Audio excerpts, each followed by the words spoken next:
elaborate that one? I mean, like, I heard that from Mr. Allen that, after completing the first stage, you can be employed in a hospital. Basically, you can earn, right? So, I mean, part two could be self-funded by the students or the working doctors. So the part one probably the parents might have to invest on students if they are not working. Yes, yeah. So I think because so I did the exam, my first exam a few years ago. So the cost may be different a bit now, but I think it's the same, Hansi. it's the same, is it? Pretty much, yes. Okay. I can't really remember, Alan. How much was it the full course for the MCQ? Well, the full course for the MCQ is 3,100. Yes, I might have been a bit less then, and the cost of the first exam is about 1,700, I think, something like that, for the written for the AMC exam. Yeah. Yeah. So yeah, altogether, I think around 5,000 something for the first exam, for the first course, and then the exam. And the good thing is, with Alan's courses, I think you don't have to spend money on, doing the exams again and again, or repeating the courses again and again. In my experience, like for the AMC, the full course, just I had nothing else to study, so me and my study partner, we both passed this exam in first go, and then straight away we thought we wanted to do the second exam as well. So then we did the second exam, and then only we started searching for jobs, because that is what we wanted to do. But like Amila said, definitely I know a lot of like people who only did the AMC, like who only passed the AMC first exam, the MCQ, and then successfully got jobs in Australia, and while they work, they did the second clinical exam. The cost wise, I think maybe like 5 plus, because I had my husband here, I didn't have to pay for accommodation and everything. But like if you guys have to do that, and those expenses will be, adding up. And the clinical exam is about 2,500. Is that the 10-week course, Alan? Pardon? No, that's for the exam. The AMC exam. Yeah. The clinical course is 4,950. Yeah, something like that. Yeah. Okay, so basically, if the students can or the doctors can secure a job, so this can be self-funded. The second stage, only the first stage, they have to look at avenues, maybe from parents to source funding for the first MCQ exam, as well as the training. Mr. Allen, this MCQ one, yes. Is it a standard? You said 6 weeks training, right? That's right. 6-week training. So you have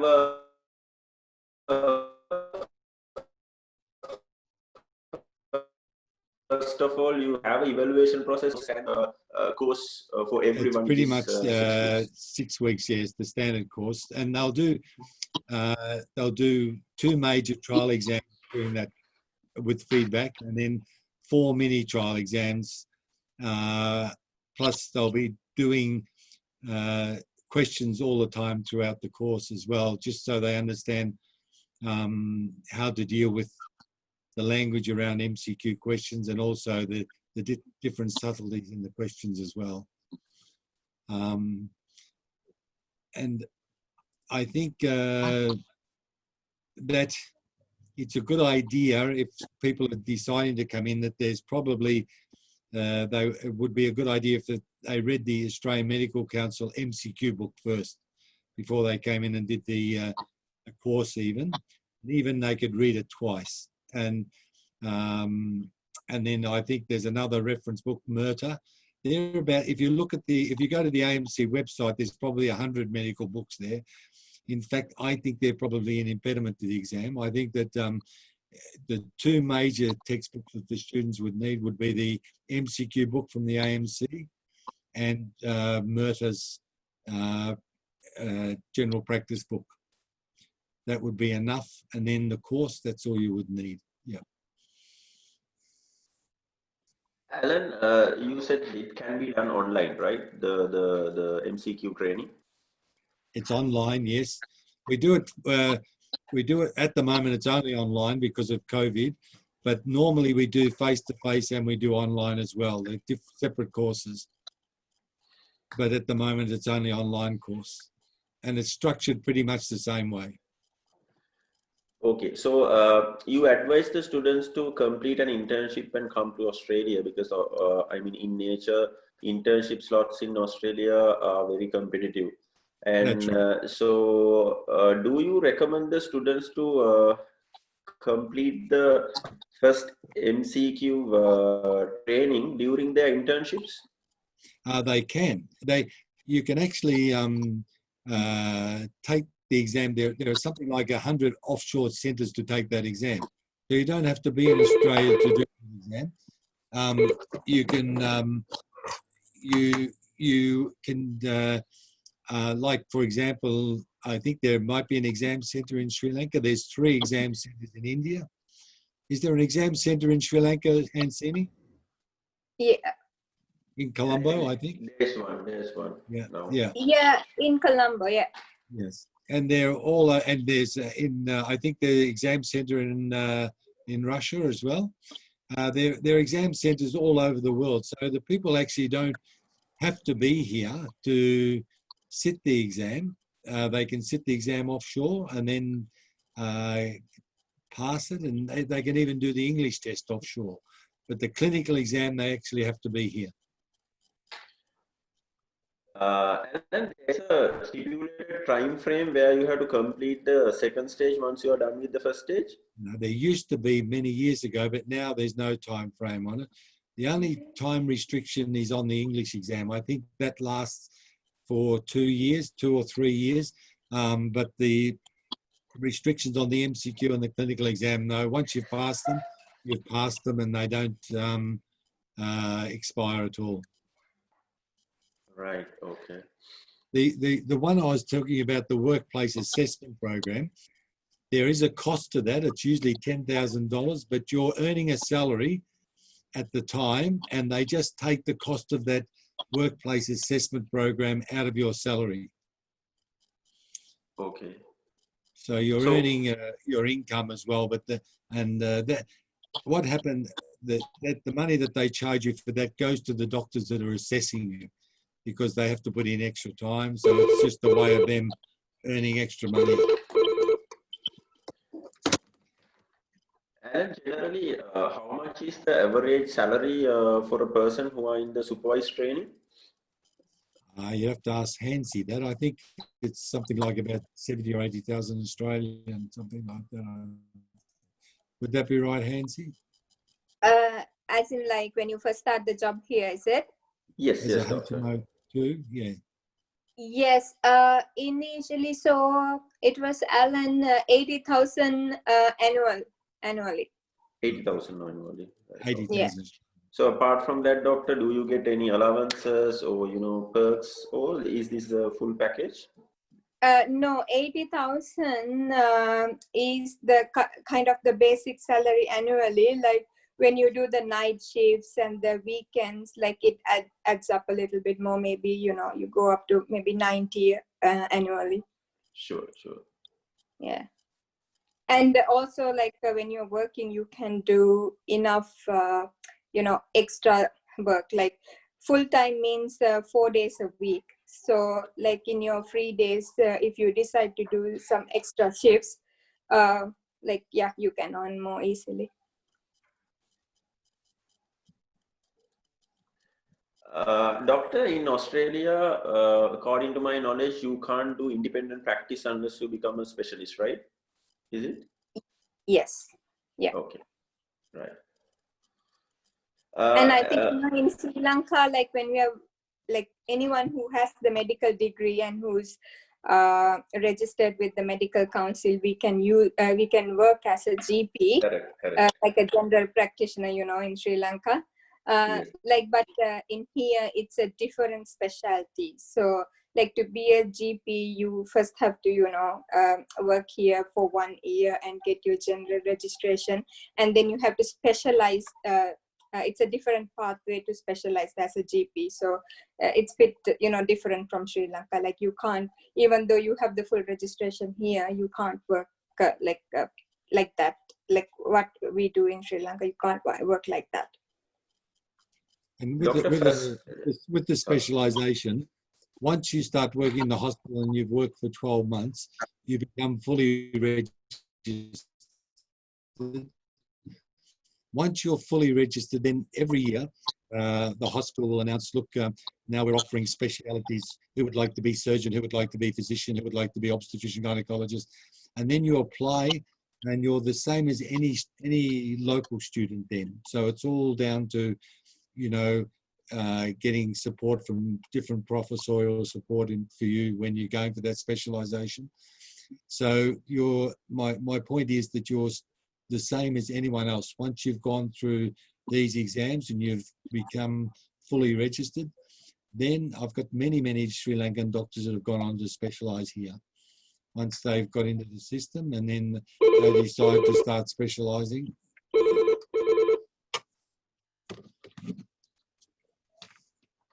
Yeah, so it just depends whatever pathway, but a lot go on to do general practice as well.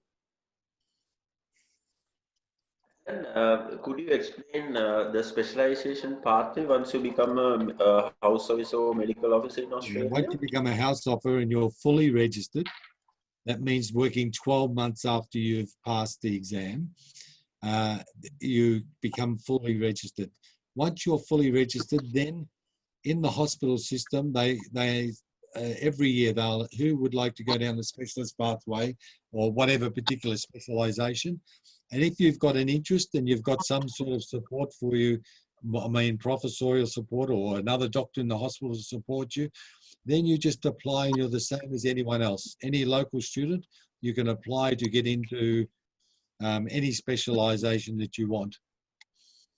And I've got many that have gone on to specialize in some of the most competitive specializations like ophthalmology, orthopedics. I've got many overseas doctors that have come through the program that are now specializing in Australia. In fact, hundreds.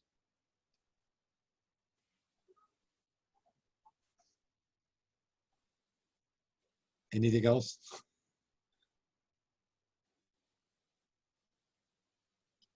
Hello, Mr. Alan. How long up to the time you become a consultant in Australia, average time? I'd say probably about 5 years. 5 years. Yeah, minimum 5 years, I think. Mr. Allen, once you become a doctor in Australia, probably a consultant, so can they work in UK also? Yeah.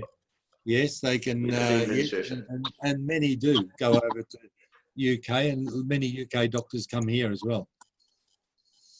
So they have a sort of a reciprocal thing that goes on where I think you get, there are many, in fact, I think it's a big bonus for your career to go to the US or go to UK and work for a while as a consultant and then come back.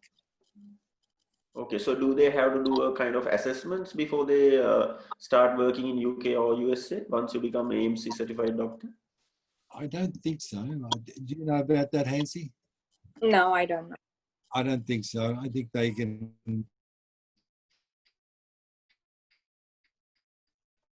Once they've met the standards of the appropriate college, then I think they can go over and work in the UK or US.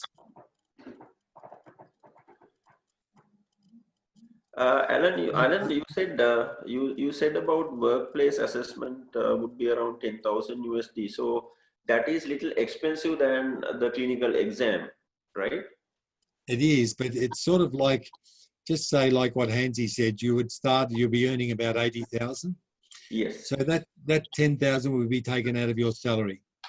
which would also be a tax deduction for you as well.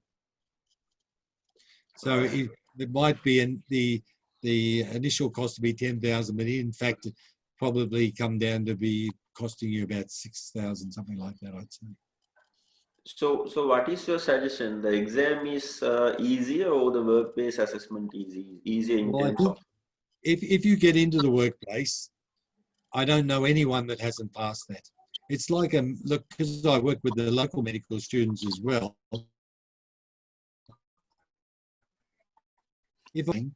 All the support around the place is there for them. You know, they'll bring in different people to support them to make sure they get through. And that's the same with workplace assessment. If you're doing the workplace assessment program and someone might be struggling, they want you to get through it. It's in their own interest for you to get through. So they'll give you all the support you need, where when you're going down the AMC pathway with the MCQ and the clinical, it's really, I mean, we give you the support, but it's up to you. You don't get that sort of support when you're failing. If you fail, that's your bad luck. But in the workplace assessment program and like a local medical student program, you get the support if you're struggling. And I'm sure that's the same in Sri Lanka too. So when it comes to the English requirement, maybe IELTS or occupational English test, so where would it come into play? Like, do they have to fulfill the English requirement before the MCQ exam? No, the English requirement is only needed. You don't have to have only for registration. So you can forget about English until the stage where you pass your MCQ and your clinical exam or your MCQ. English comes into play only when you're looking for a job. APRA, the registration body, is the only person that's interested, only organisation that's interested in your English. Alan, what is the application process once you are done with the stage 1 or the MCQ part? I mean, if you want to apply for the job once you've passed, just say you've passed the MCQ. So if you want to start working and you don't want to go on and do the clinical, you need to get your English. You don't want to be looking for a job and then a hospital is interested in you and then they say, oh yes, we want to employ you, and you say, oh yeah, but I haven't got my English yet. So it's sort of like it would be making it a bit difficult for them. So you need to make sure that once you're looking for the job, have you got your MCQ, get your English out of the way, and then start applying for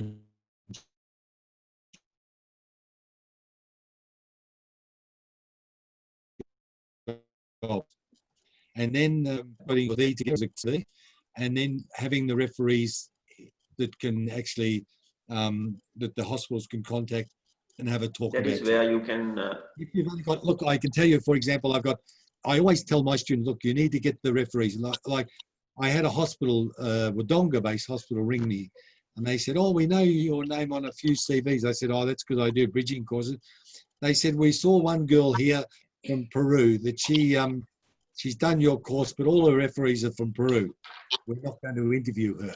I said, who's that? And I knew who it was because I don't get that many doctors from Peru.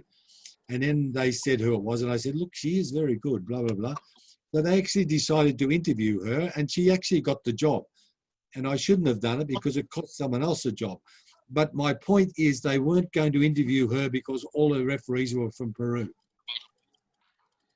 So if all your referees are from Sri Lanka, you'll be at a big disadvantage. Like Hansini, she was my course coordinator, and the hospital, a doctor from the hospital said, we're looking for a doctor. Can you send someone you're happy with? So I sent Hansini.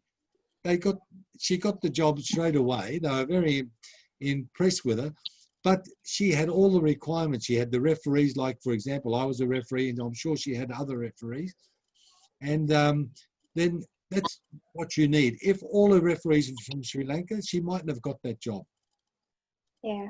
And I think when you come to the courses, you meet, some doctors who are working in the Australian system. So, you can get to know them, and, they can be like your referees as well as Alan as well. So that's like one advantage.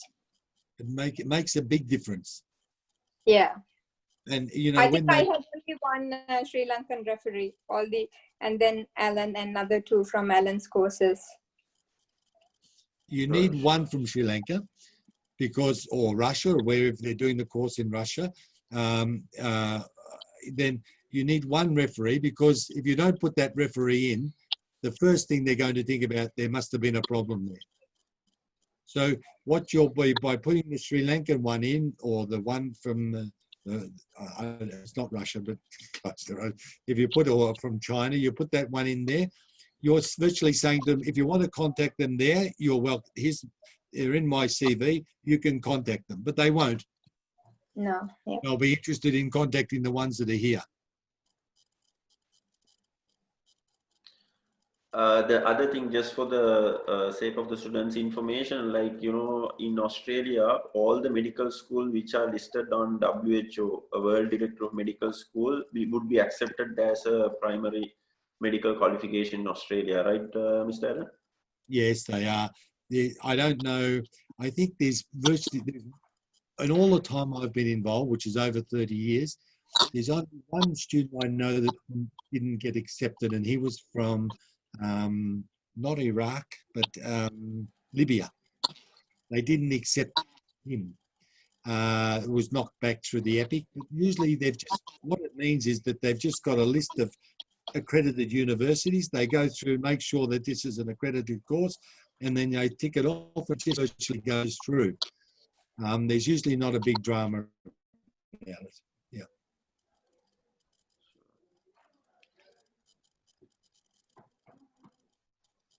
Anything else?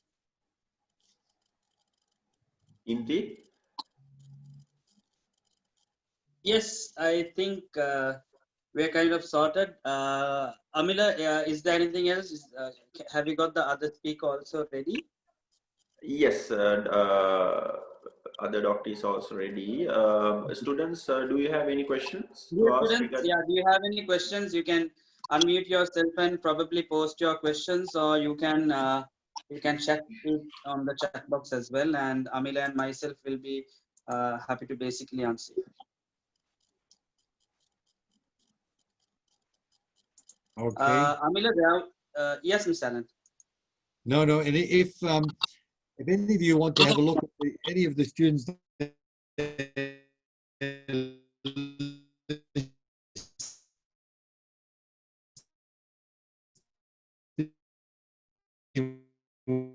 want to have a look at our website,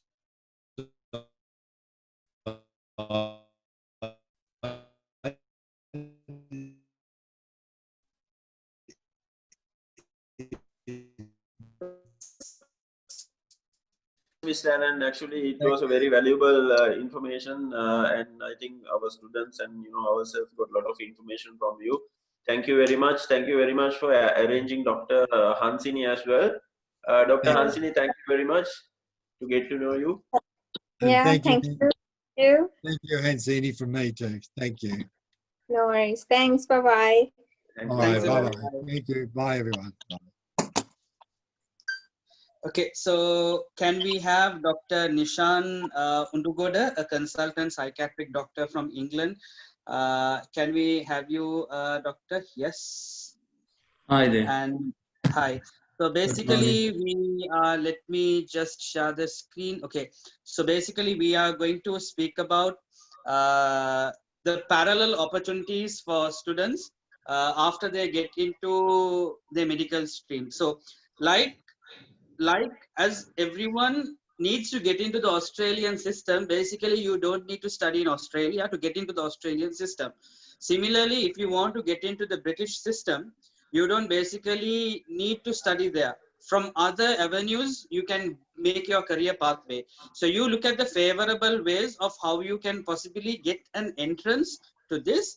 And we would want Dr. Nishan to speak about the British system, the PLAB exams, and how do students basically enter this course. Over to you, Dr. Nishan. Thank you very much. How many participants do we have here today? Doctor, we have close to about, we had about 19. I think two people went off now. We have 19 participants. 19 participants. 19 participants. Okay, and all of them are not medical students as yet, right? I'm sorry, doctor? Medical studies, right? They are basically, doctor, they are after either O levels or A levels, looking forward for a career in medical sciences, and they are basically in the research phase of checking universities, checking career pathways, looking at the entry levels, and kind of comparing the fees in various options. All right. Okay. As somebody who has been in that stage, I think I know where they are then. Right. Okay. Sorry, your name is. I'm Itikab, yeah. Okay. As you have mentioned, that I'm a consultant in psychiatry. I have super specialized in child and adolescent psychiatry. So that is what my stream at the moment. So you all can hear me, right? Perfect. Okay. Now, I have been working in the UK since 2002, and it took a while before I get to my consultant post. So anybody who is getting into the UK system, the ultimate target is to go and become a consultant. So then you will not have anybody breathing behind your shoulders. So you will be free and you will be running your own show. So that is the idea. And also there are a lot of other benefits. Now, that is our ultimate target, but from where we are at the moment, so about getting to the medical colleges and after finishing the medical studies, coming to the UK, these are the main topics that you want me to address, right?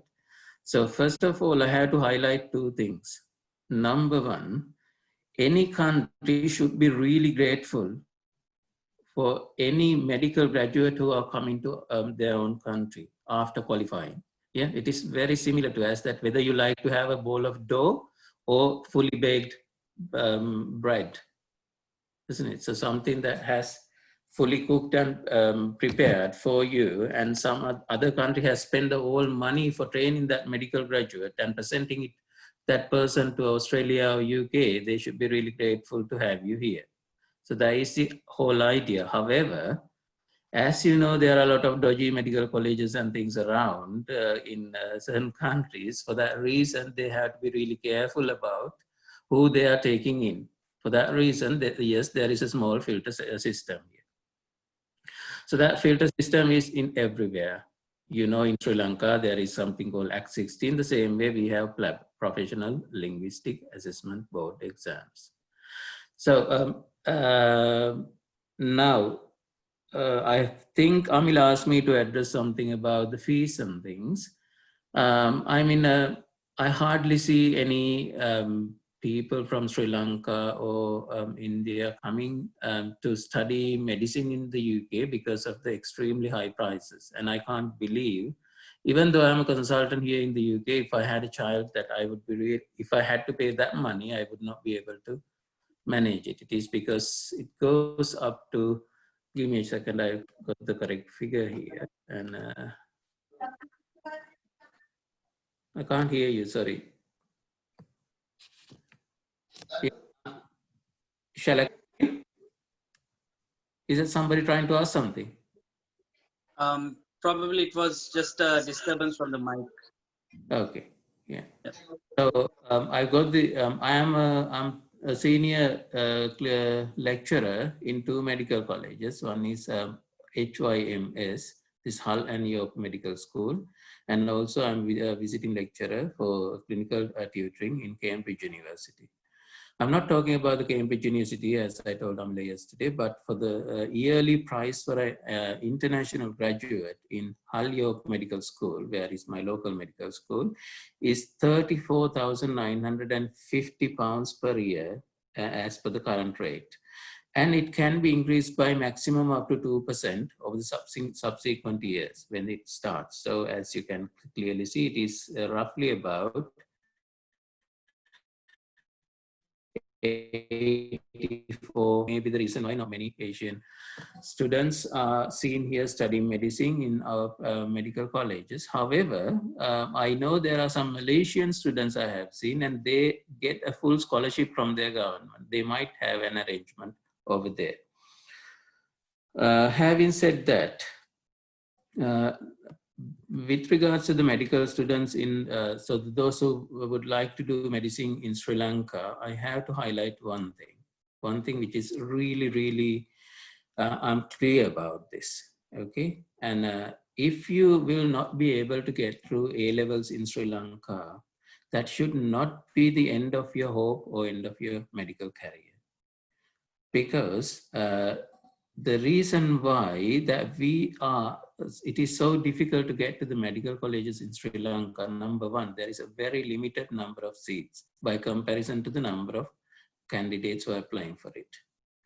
And it is the government's inability to provide enough seats. Otherwise, if you come facilities available in neighboring countries like Bangladesh, Nepal, or India, the number of this ratio is very different. So this was, I have studied my basic degree in Russia and St. Petersburg. So we had a number of students from other countries, and when we compared our Sri Lankan students' ability to them, we were in a much better situation, actually. So what I'm trying to tell you is that somebody who takes, imagine the cutoff aggregation is roughly about, now it is out of 300, isn't it? Imagine it is 250. So those who take 248, 47, do you think that they are less capable of doing that course? Of course not, isn't it? They're equally able, or also some when it comes to certain specialties. For example, I always wanted to do psychiatry. I knew I'm going to be a psychiatrist when I was in grade 8, because I was so much interested in human mind. And as my father once told me, that if you choose the profession you enjoy, you do not have to, when I'm doing it and I'm getting paid for it. So when I may have had some comparabilities when I was in the medical college. However, since I took up psychiatry, there was nobody to pass me easily. And I felt it. I really felt it. And especially when I'm talking to, there are so many local Sri Lankan graduates from Colombo Medical College and other medical colleges coming and training under me. And when I compare their understanding of psychiatry to me at that stage, I feel really happy. I feel really, really happy, because that when you have a desire, enthusiasm for a specialty, and you put 100% into it, and you could really excel on it really well. So my advice for you is that the not being able to get into the Sri Lankan Medical College should not end your career, or should not end your desire to become a doctor there. Okay, so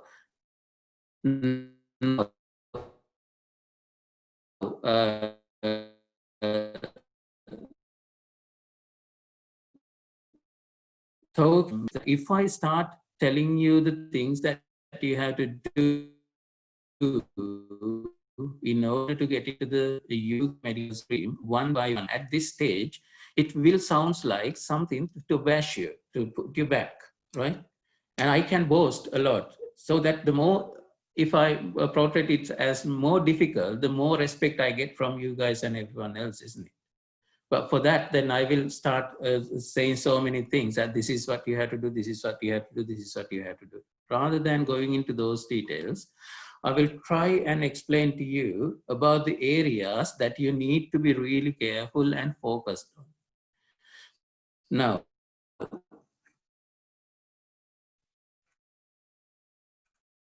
since I have become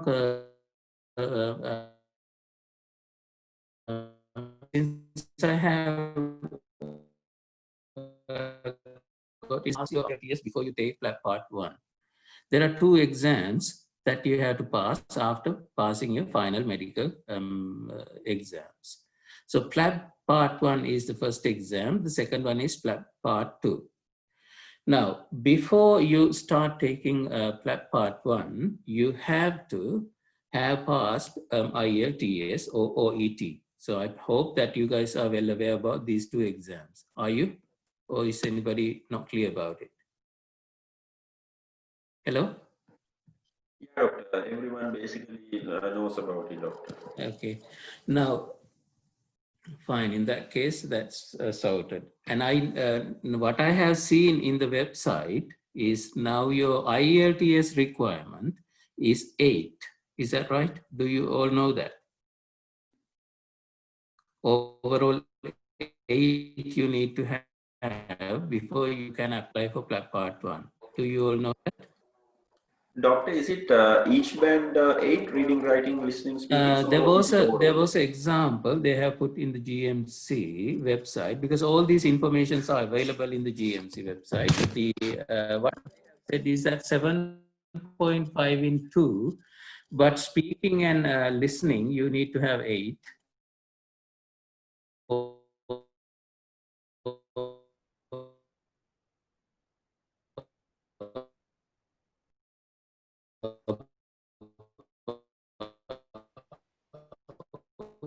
So 8.5, 8.5, overall 8.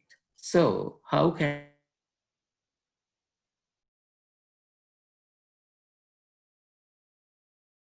I cannot advise about it much, but you may try both, and whatever you find it easier, you go for it. Okay. If it is a IELTS, I would suggest you to start taking classes or practicing for it well in advance. So start when you're in the year 1. So by the time you're going to your year 5 or year 6 in medical education, you will be in a much better position to pass it with either 8 or 9. And even at that time, when I came here, there were a lot of people who scored 9s for speaking and writing, etc. So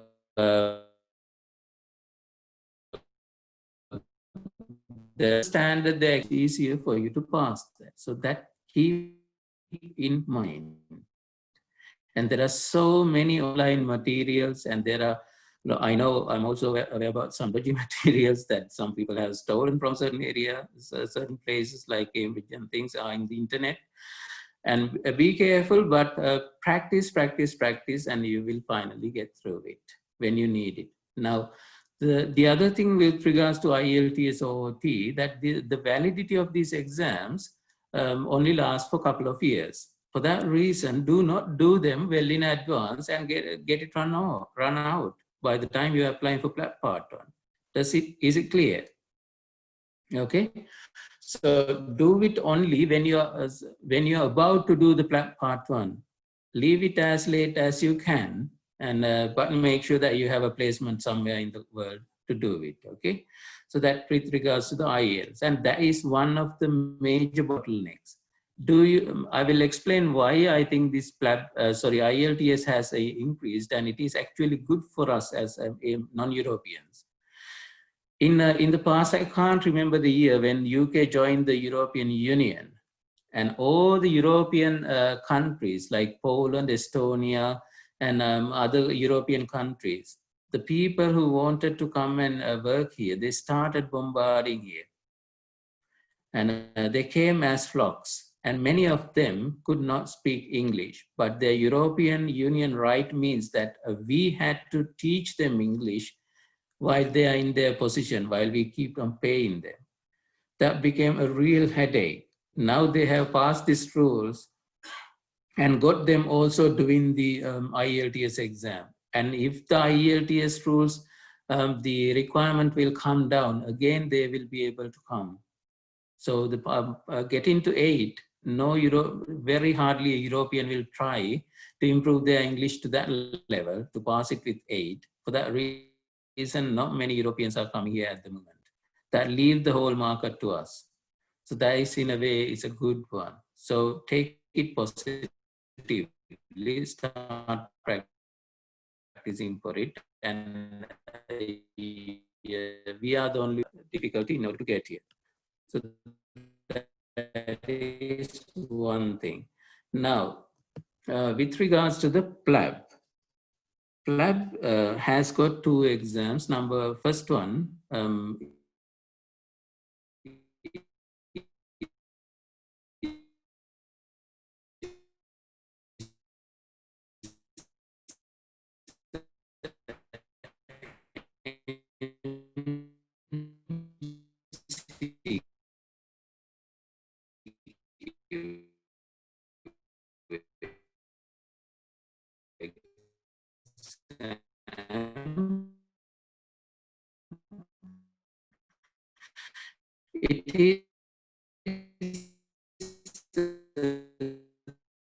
if you prepare systematically, gradually, and early at the time, nobody was interested actually to take up any more exams after final medical exams, and we all wanted to get through our final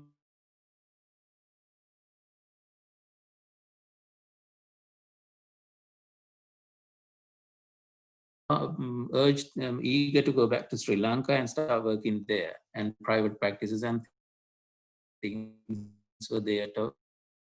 That these were the topics among us. However, from my hindsight, if I had another chance, that is exactly what I would have done: prepare for IELTS and PLAB from the very beginning.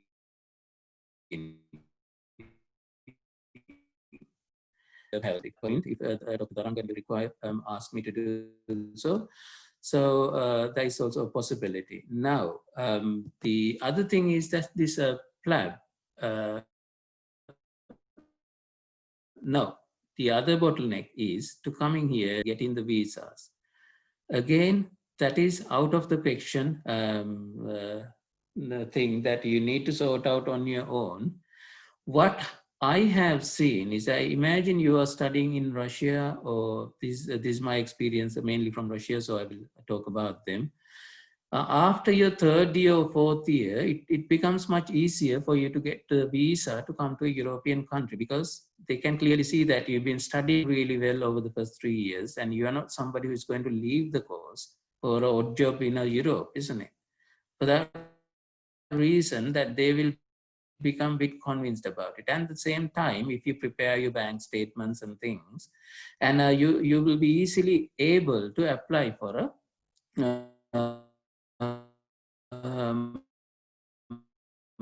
the European countries, and stay in hostels, your students' hostels, and something like that. So you should be able to get the visa for that. Once you get the visa for that, your chances of getting visa to come here after finishing your medical education becomes easy.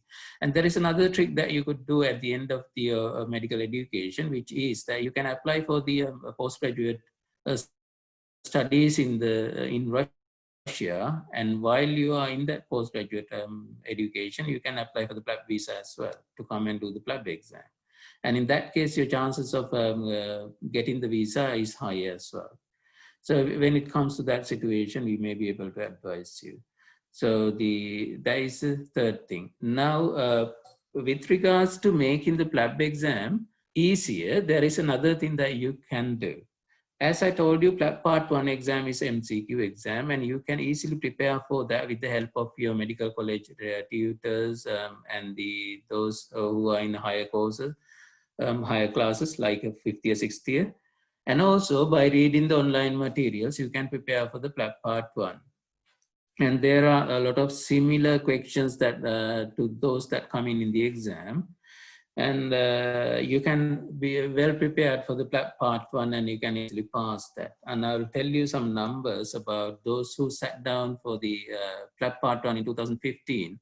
Number of candidates who sat was 2,719, and number of candidates who passed is 1,870. So 69% passing rate.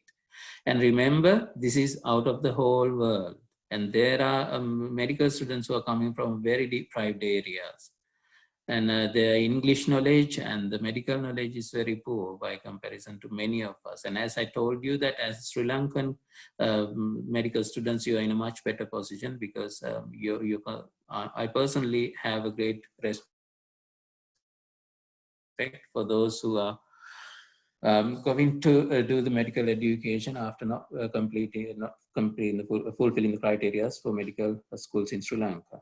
Now, the second year, 2016, it was 3,361, and the passing rate was 72%, because 2,430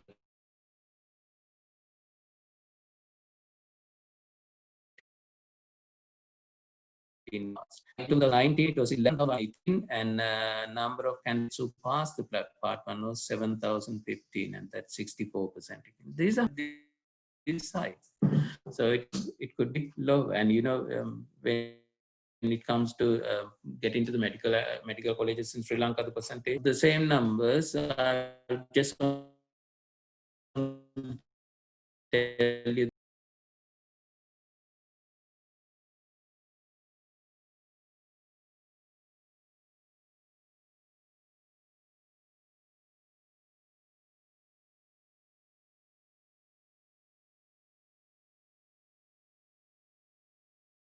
part two. Now